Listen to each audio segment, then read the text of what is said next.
Hello, my name is Cara and I am a second year PhD student at Queen's. My project is split between a creative component and a critical component. So on the one hand, I am writing a novel, and on the other hand, I am investigating the relationship between food, empathy, and literature. Today we'll try our hand at food writing in poetry.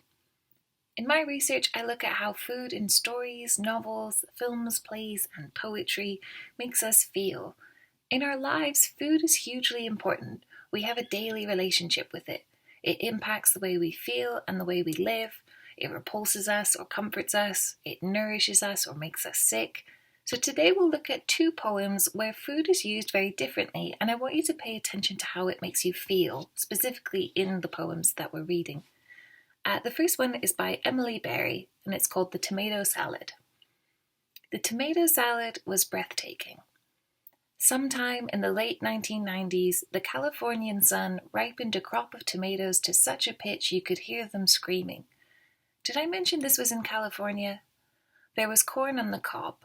She was English and her heart almost stopped when her aunt served her a bowl of red and yellow tomatoes so spectacular she would never get over them.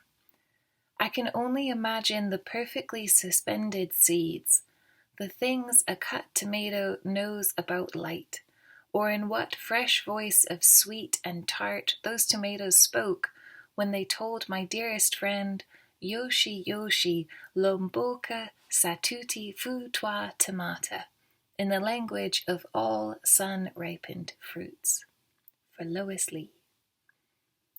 So that was the first one. I'd like you also to pay attention. So that bit of writing Yoshi Yoshi and language of all sun-ripened fruits. So that isn't a real language. That's the speakers or the authors, the poets made up language of the sun-ripened fruits, which I just absolutely love. So the second poem is maybe more familiar. It's by William Carlos Williams, and it's called This Is Just to Say. So this is just to say, I have eaten the plums that were in the icebox, and which you were probably saving for breakfast. Forgive me, they were delicious, so sweet, and so cold. So very different in tone, very different in size and length, and just the way that they look on the page. And so I'd like you to think about these two poems and how they make you feel. Did you enjoy them? Did you enjoy one more than the other? And think about why they made you feel the way you do. Is it the sparseness in language? Is it the tone? Or maybe the imagery and sensory details? There's a lot of different things going on, so pay attention as well to what words you enjoyed, what sentences you liked. They're different in tone. The narrator, or the speaker rather, is quite different in each of them, but has quite a distinct voice. So think about what kind of voice do you want to write with when you write your poem, which is what you'll do next. So what I'd like you to try is to write your own poem. It can rhyme or not. It could have a pattern or not. You can kind of mirror it to one of these two poems if you wanted to, or experiment with your own form.